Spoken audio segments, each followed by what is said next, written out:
Hi guys! Shout out! Ayan, meron nga pala akong suman. Chinese suman, ito ay binigay sa akin ng lola. So, yan, binabalatan ko nga yung suman at aking i-steam mamaya.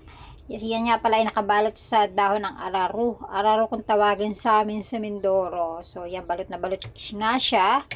So, mukha namang masarap at saka mayroon siyang palaman na kulay pink. Hindi ko alam kung ano yung pink yun. So, yan ating i-steam muna ng 10 minutes siguro. Takluban muna natin. Tapos, hintayin natin kumulo. Pag kumulo na at mainit na, ay pwede na nating hanguin ang ating steam suman. So, wala nga pala siyang lasa. So, ating titikman na nga.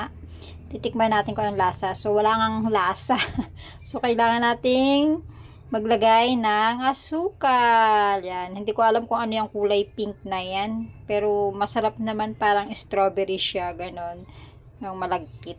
So, ayan lang po guys. Thank you for watching.